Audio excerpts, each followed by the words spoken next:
Hi, so continuing my journey with vaginal kung fu and also with Jenn of Staggasm.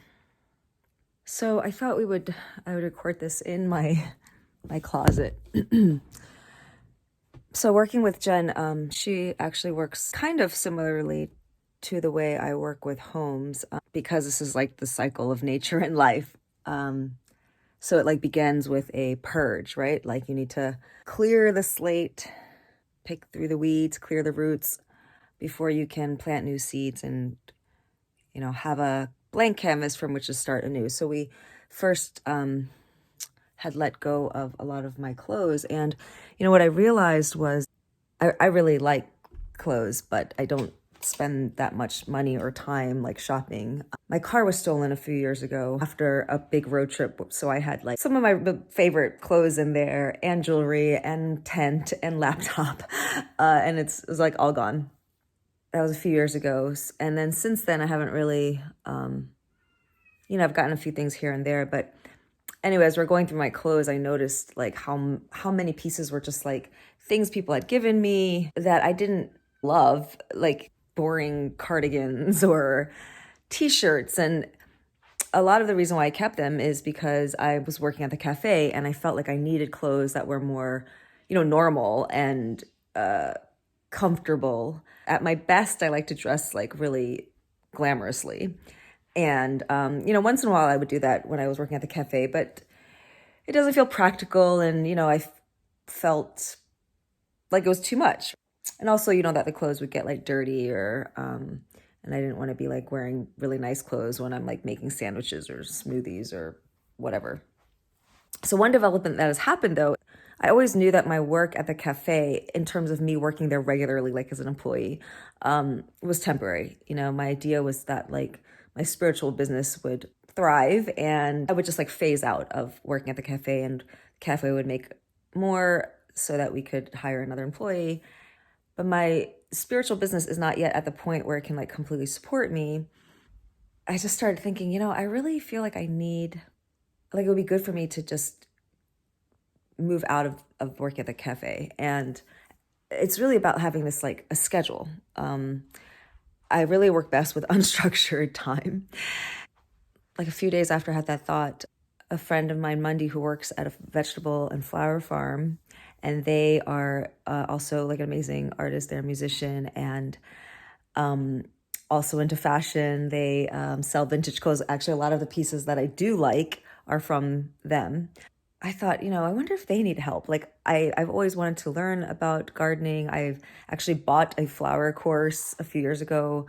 I've tried to grow a garden like a few times. My dad gardens a lot, but it's like I wasn't prioritizing it, even though I wanted to do it. And so the thought of like, well, wow, I could maybe, be paid to learn this and, be with this, also hang out with this amazing person.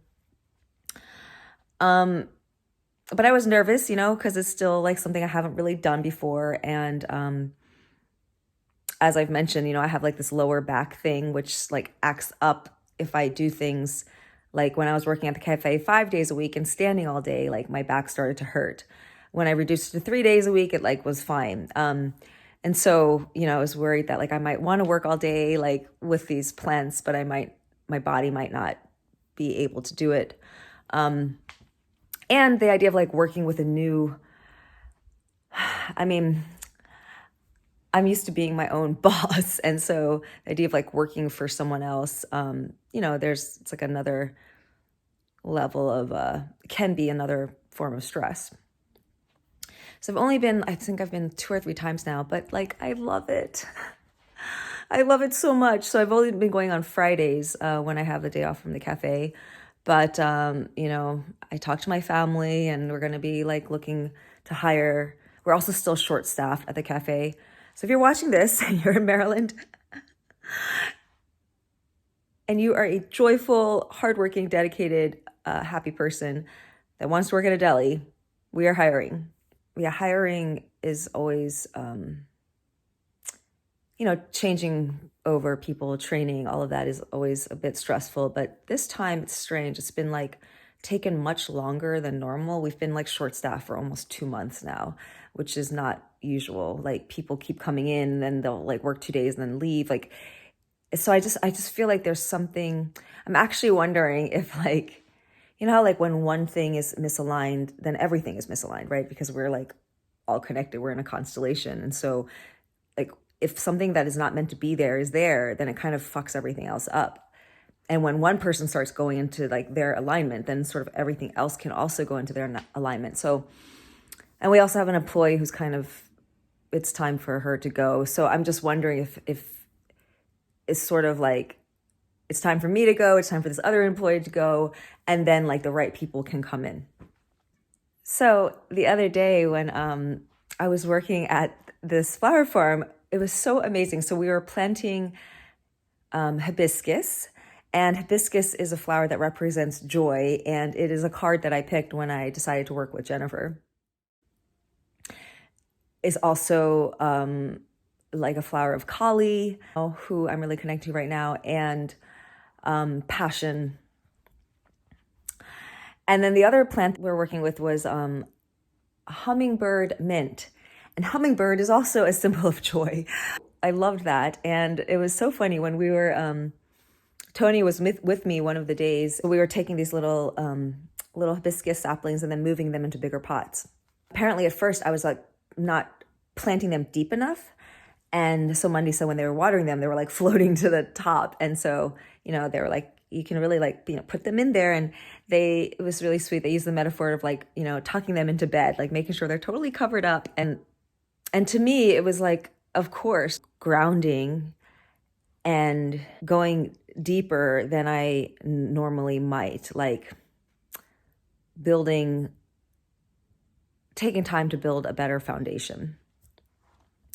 Because I also noticed this thing of me of like, you know, I'm used to being like very efficient and fast because that's the environment I've worked in my whole life when I work with my family. And so like remembering like, yeah, of course, you know, there's a lot to do at this farm and I want to be productive, but also like these are living things I'm working with, you know, to do it with care and consideration. And it's not just about making sure I get everything done because there's always more to do. When Tony was next to me, he was joking around and like made the process like very sexual. Like he was like, yeah, you know, first you like dig this hole in the soil, like stick it all the way in. And then, you know, you take this sapling and you fill that hole. And I just, but after that, I really started thinking of it that way, like as almost like a sexual act. And I also was noticing, it was also the first time that I decided to, you know, do what I do with energy work with these plants. Like I started like activating codes while I was planting each one. And I did some sound healing quietly because there was like other people walking around. And, you know, one of the codes I activated them that I was guided to do was Ecstatic Bliss. And so I was fusing each plant with Ecstatic Bliss and blessing them that they may live a life of ecstatic bliss and spread that in the world. And I also realized, oh, you know, I'm moving them into their like next home for a while because we're moving them from these like tiny little, you know, seed trays to these 3-gallon buckets of soil. And so I'm like, oh, essentially I'm like moving them into their new home. And like that can be, you know, stressful. Just like I was thinking about, you know, when I entered this world, or anytime I've moved, like, again, I said, I've moved 37 times in my life. And like, if any of those moves had been like, you know, someone just welcoming me and saying, you know, I recognize like you're transitioning and may you be like blessed and happy in this new home, right? But I never had that. I never had that. You know, most places I moved to as an adult, I went alone, where I didn't know anyone, or, you know, I was moving with my family when I was younger, and there was no sense of like, just no ceremony, no ritual, right? No one checking to see how I was doing. So I just love the idea that like, you know, I'm telling these little hibiscus plants, like, welcome to your new home. And that the idea I'm actually feeling blissful. I'm feeling blissful in the moment of me interacting with them. Because I was also, again, thinking about like in business or in anything else, in art, like anytime you're expressing yourself, I want to make people feel alive or inspired. But if I'm not feeling alive and inspired when I'm creating the thing, right, when I'm writing the email or making the post, then it's not going to have the same effect. It's like if I'm trying to have people believe that they're abundant, but I'm actually like writing this out of scarcity and like feeling desperation and needing validation or trying to sell something, that is not aligned. I was just feeling, oh my gosh, in this moment, I actually feel blissful and ecstatic, especially when I was like kind of like feeling that whole like life force sexual energy as I was potting the plants, and I was like feeling it in my body, and I'm like, this is amazing. Like I'm feeling orgasmic bliss, and these plants are going to propagate that, and then those plants are going to be bought by people, and they're going to bless those spaces. And I just felt so grateful. And there was like hard work too, moving buckets of soil, and I was definitely tired at the end of the day. And I know there's lots of different kinds of work to be done. But gosh, I just feel so grateful, and I feel like this is going to change my life. Be able to like work outside and work with plants. Tom is my boss, and Tom very much, he wants a lot of shit done. He tells you what to do. I definitely feel like a beginner, but I'm willing to learn, and he leaves me alone, which is perfect. Like I want to have like directions. I want to have someone to go to if I have questions, but pretty much the rest of the time I want to be left the fuck alone so I can connect with the other beings, right? Beings besides humans.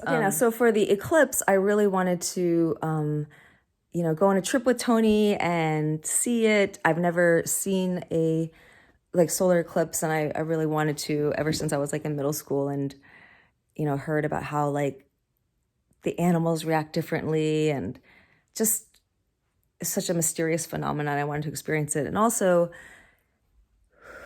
the first story of my trilogy about the moon was inspired by this quote about the eclipse, like that, a lot of cultures were afraid of eclipses and saw it, as like the moon devouring the sun or night eating the day, or telling of war and like failed crops. But I've heard of a culture who saw an eclipse as the sun and the moon making love. And when they parted, they were each brighter than they were before. So the idea of like the masculine and feminine, our body and soul, like actually nourishing and feeding each other and bringing out the best in each other, rather than it being like a competition or a fight or conflict. Oh, also, I just wanted to share this. So this painting has been, this is a painting of me as a Sagittarius. I had painted my face on it, but then I didn't like it, so I painted over it with it in white. And so since then, it's been this like weird ghostly thing. And I had it hang in my room for a while, and I was thinking it's probably gonna be time to like actually paint the face again, but it hasn't been yet. And while I was like working with the closet, I was thinking I really want a beautiful way to like hang these belts and scarves and stuff, instead of just one of those standard over the door hooks, or the way they are now, just in a mess.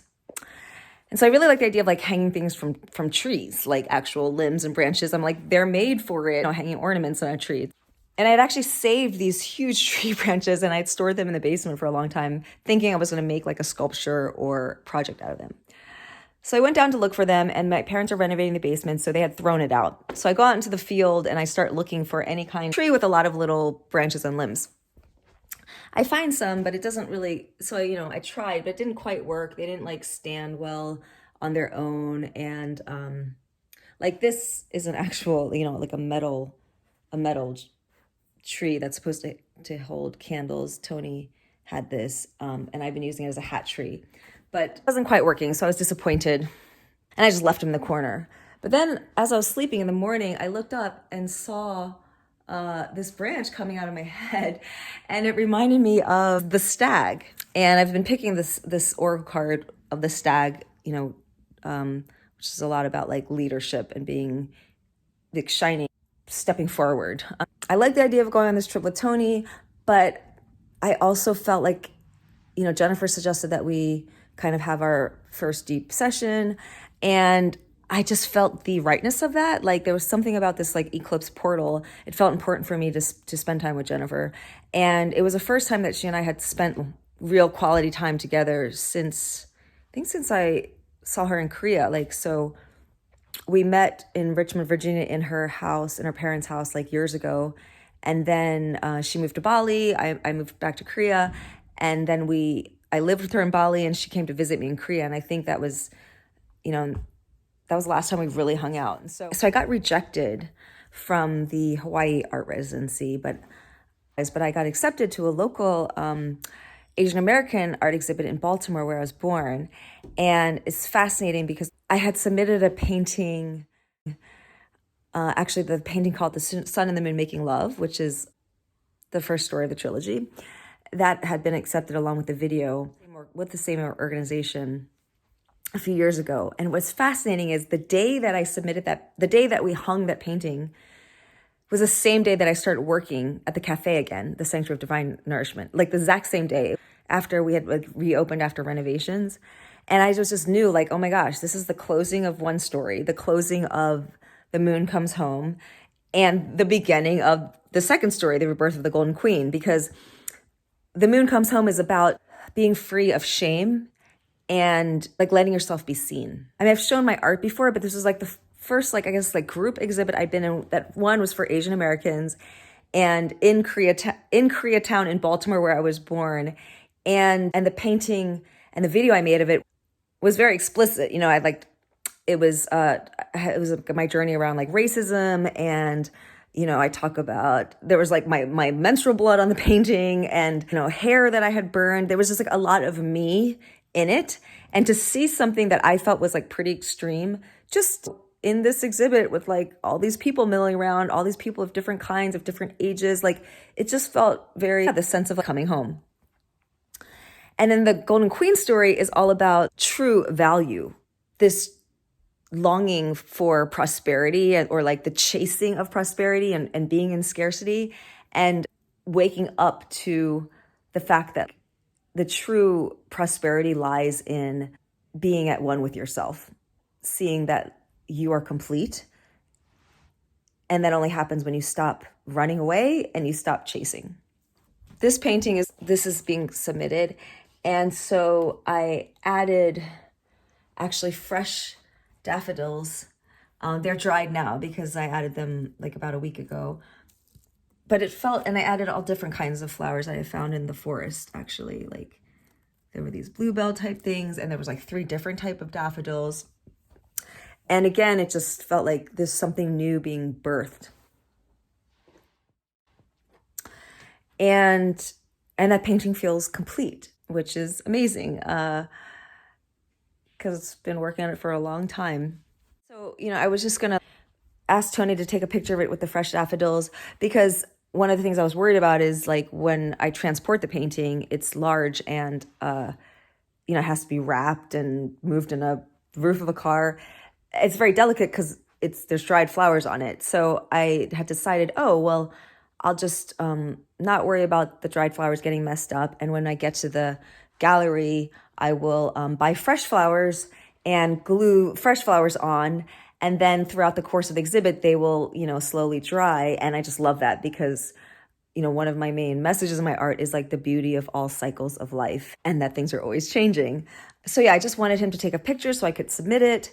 But then I thought, well, Jennifer's here. She's a stylist. Like, let's wear a fun outfit. And so she dressed me in these, so this is like the magic, right? So when I was in the basement, clearing the basement, to prepare for her to visit, because she was like the first guest in the new bedroom my parents have made. And also I was clearing it because that's the next step for me. I know to really leave this home, clearing the space. I found these Korean dresses that I knew were there, but I never thought to wear, I think these are my mom's. Those are my grandmother's. Like this one is mine, and I've worn it, here and there. But suddenly brought them up. And so Jennifer like styled this in a way that I wouldn't have. Had me wearing the jacket with these cool pants that I have, scarf in my hair that happened to match the colors exactly. You know, when I saw my parents, because I thought my mom would be really delighted that I'm wearing these clothes that have literally been in this wardrobe for 30 years untouched. And both of my parents looked at me and goes, "Oh, you look just like a mudang." And a mudang means like a Korean shaman, which is funny because it's like, well, yeah. But they weren't saying that as a compliment. So then Jennifer and I, so this is part of what she finds in her work and what I find as well, which is when you clear away what is not aligned anymore, then the things that you have, you suddenly see with new eyes. Dresses that I knew were there, I suddenly am seeing just how fucking beautiful they are. And I'm like wondering how I'd never tried to do anything with them before.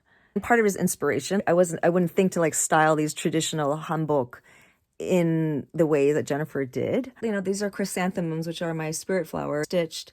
They're just, look at how the colors, I mean, they're like art pieces. Jennifer kind of had this sense of like, I feel like you need to do something like destroy some of your clothes, do something to express the breaking out of anything that's been holding me back from my full expression. Patterns of scarcity, or, you know, not wanting to upset others or make people jealous or not upset my parents or whatever it is.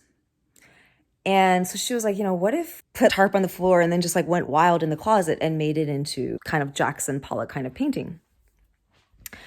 And I love that idea because earlier in the day, she had asked me, okay, we're going to work on your closet today. And it's not just the idea of like purging what isn't aligned, but it's about what can we do to your closet to like make it a space that you love to come into? Would your vision be if we could just knock it out in a few hours, like while I'm here, what would like your ideal space be? And I said, I would want it to feel like a curated art exhibit, like living installation. But I have no idea how to do that. Like, we're not gonna be able to do that in a few hours because I was picturing like walls are gonna be painted or have wallpaper, and I'm gonna have like cool lighting and neat shelves, it just seemed like it was gonna be a lot of work and I didn't know where to begin. So of course, didn't happen like that. At 2 a.m. after doing a fashion show with Mundy, actually, so Jennifer and Mundy got to meet. And the first time I'd done something like that,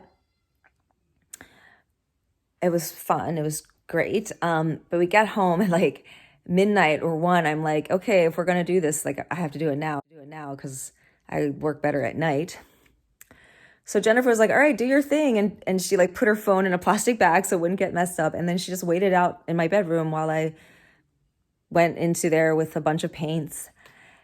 And it was so interesting because, you know, at first I started with just like I put my blood on the wall. I spray painted never too much. That says never. Never too much. That was kind of stupid because I realized, there's no ventilation in here. So then I had to put a mask on. Yeah, there was something about, you know, spray paint. I kind of was thinking a lot about water. And so I ended up like doing wave marks. And so I'm kind of having fun going along. But at some point, these sections are going to be covered by clothes. Like I want to get up to here. But how can I get up there? And I didn't, I was too lazy to get a ladder. I had these like bottles of liquid paint. I thought I could just like kind of squeeze them and then it would like kind of shoot up, but it wouldn't. So I had to unscrew the bottles and like completely throw the paint. So I ended up using a lot of paint.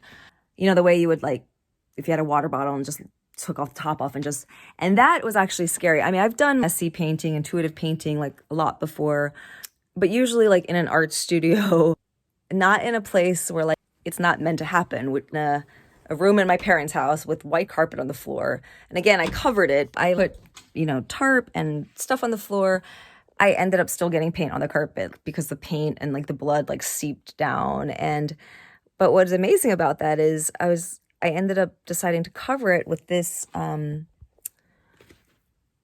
floor. So this is like a Korean like woven mat that I remember my parents, we used to use for picnics like outside. But it has been in like the hallway closet for, years and years unused. And Jennifer and I put it down here, just folded it, and it kind of fits perfectly, and it feels so elegant. This is fascinating. I'm doing this collage art journey. It's called Storywalking, guided by this woman named Jennifer Joy.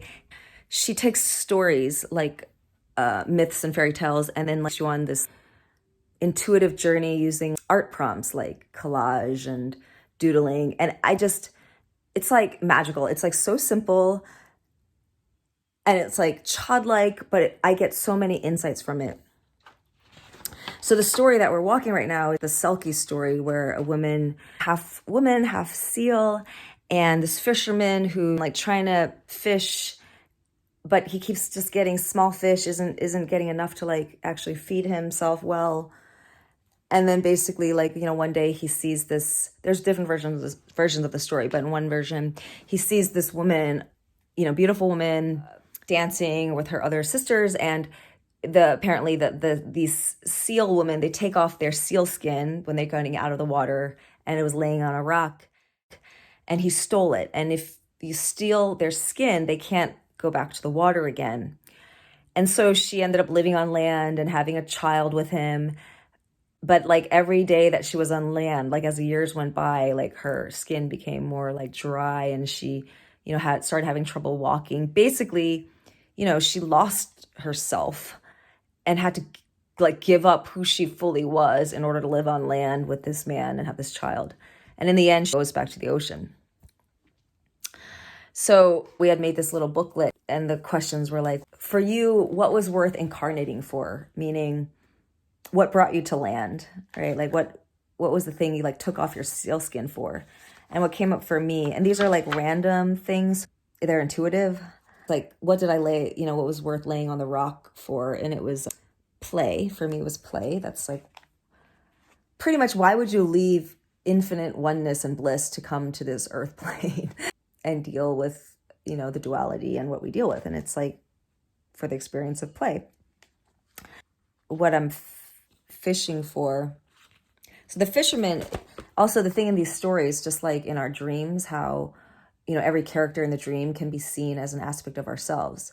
And I mean, in real life as well, since truly we are all one. So the fisherman, you know, represents the part of you that pretty much took you away from yourself, like made the bargain to like compromise who you were so that you could live in this world.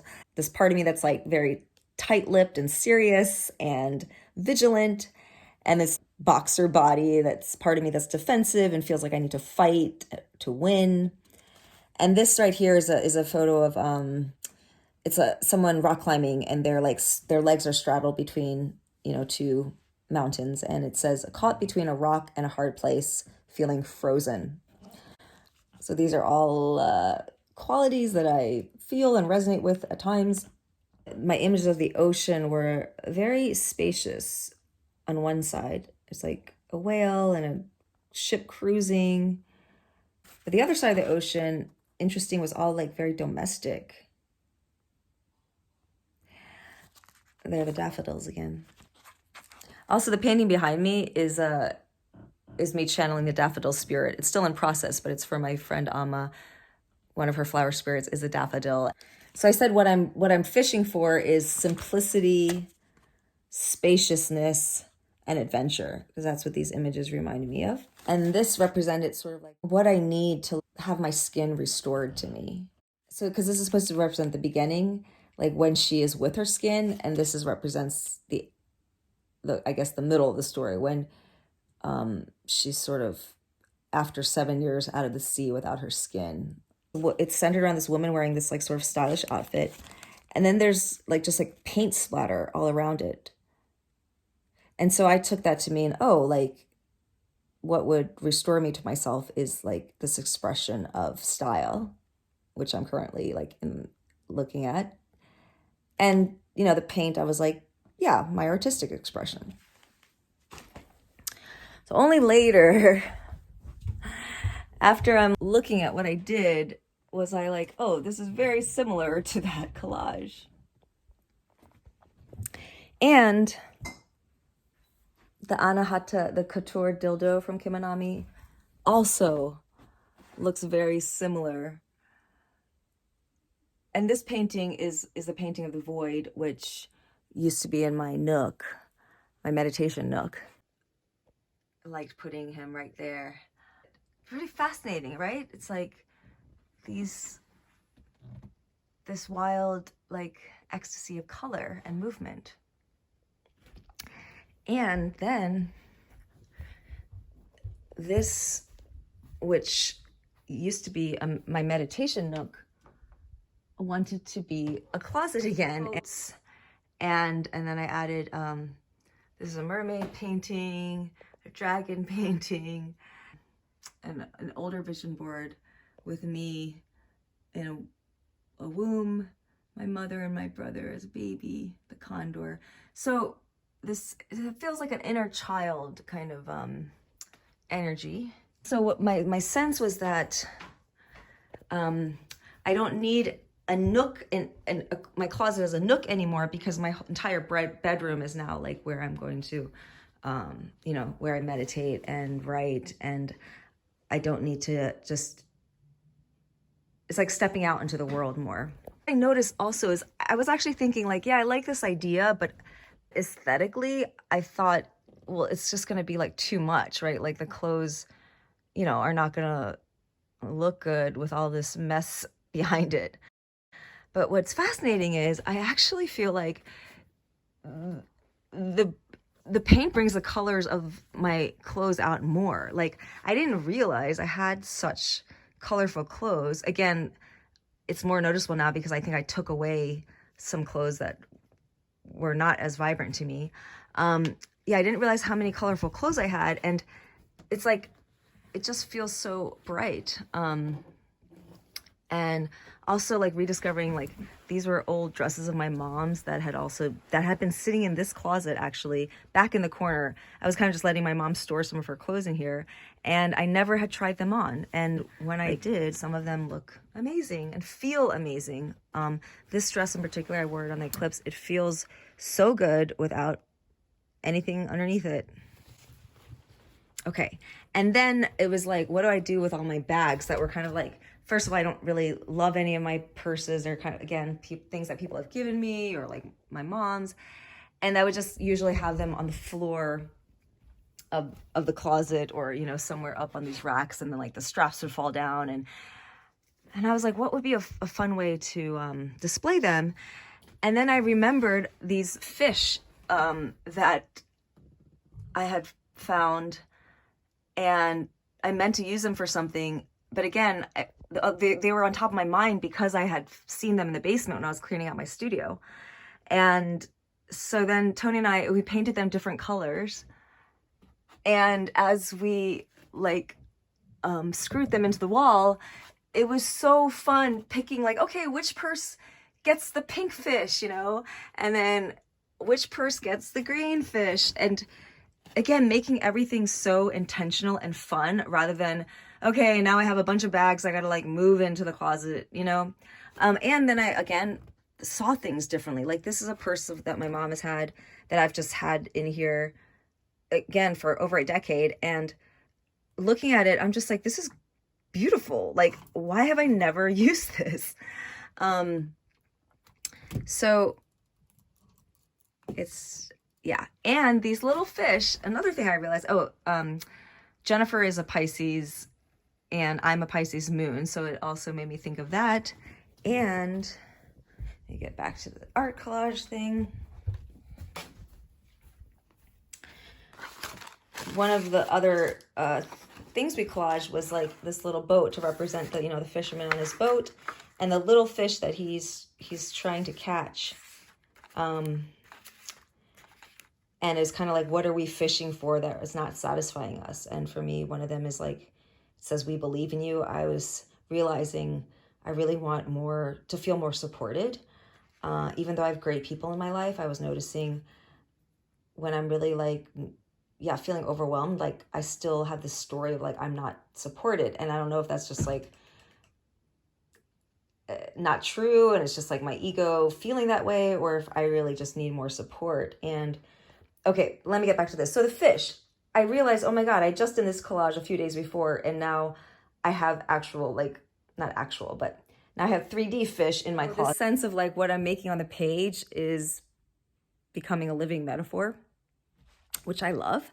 So when I realized I wasn't feeling supported, and in the last week of Vaginal Kung Fu, Kim Manami was like saying how, you know, some people at this point, like they're doing all the practices, but they don't feel like they're making the kind of progress they feel like they should, or they're just having trouble doing the practices. Like there's like a lot of resistance.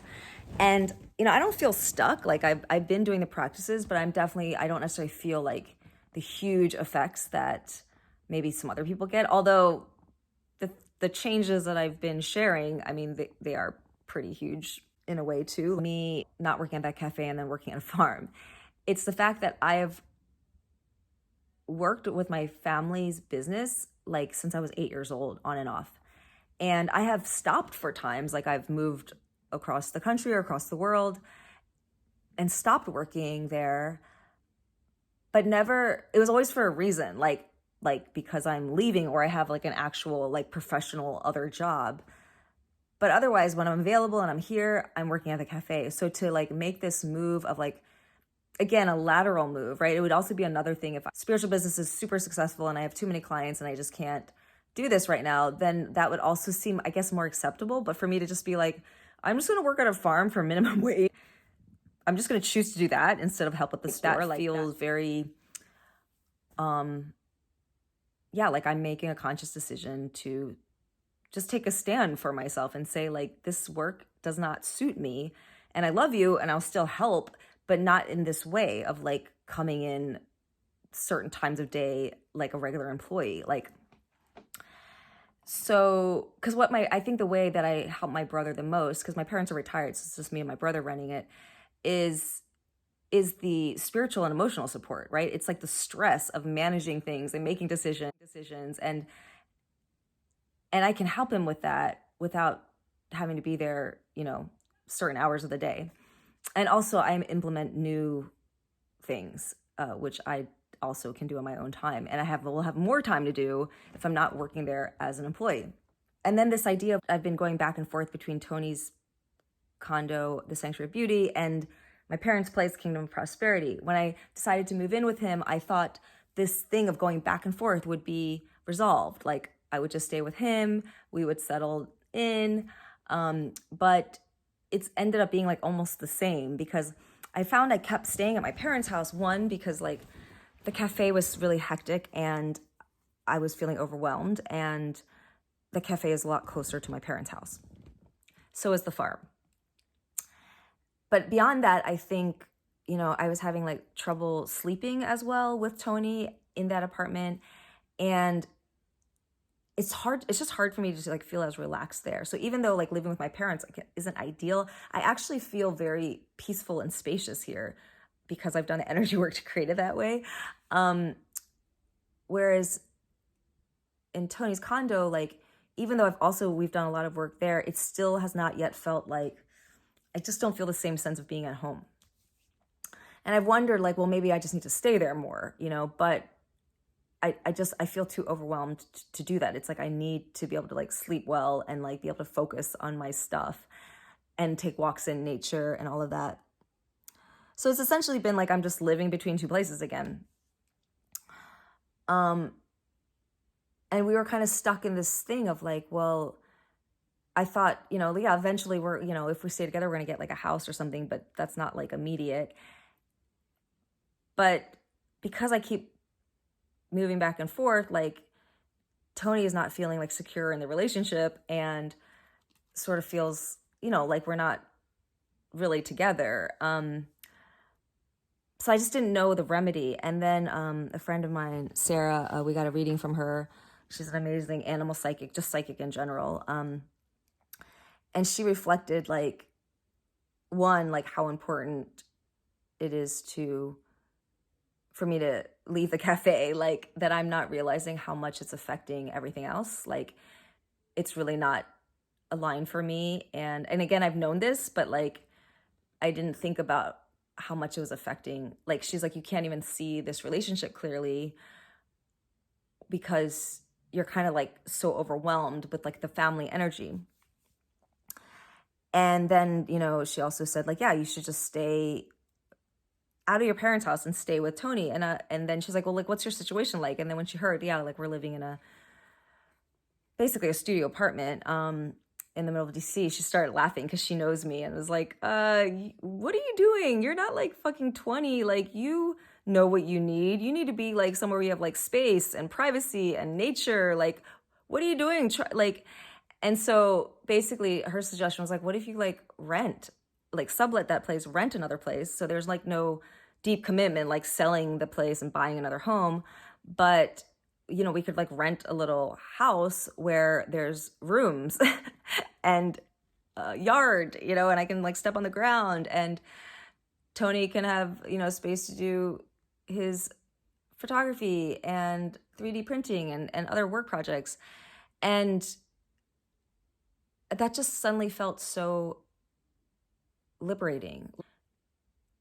You guys both seem to really want to know, like, whether this is going to be, like, you know, can be a much longer term thing or not. And so, you know, put yourselves in a situation where you can actually enjoy it. Like, kind of like give it the best fighting chance, right? Like, don't put yourself in a situation that is like, I know is difficult for me. Like, it doesn't fit my needs, right? But I think in my mind, I was like, well, you know, I should be able to like make it work. If the relationship is aligned, like it shouldn't matter where we live. It also makes sense that I'm very sensitive and my environment affects me a lot. I mean, so maybe a lot of my, like, if I'm not sleeping well or feeling like tense or feeling the energy of everyone in the city, then that might be adding some agitation and frustration and discontent that has nothing to do with Tony, right? Like, so, and I'm not going to be able to see that, you know, until I'm in a different space. Suddenly, okay, I'm not just like leaving the cafe, I'm like actually leaving my parents' house, and this pattern again of going back and forth between like living on my own and then coming back to my parents' house, moving away, coming back to my parents' house. And I just wonder if like, well, I feel that this is really done. Like, I'm going to be living in my own home with Tony, and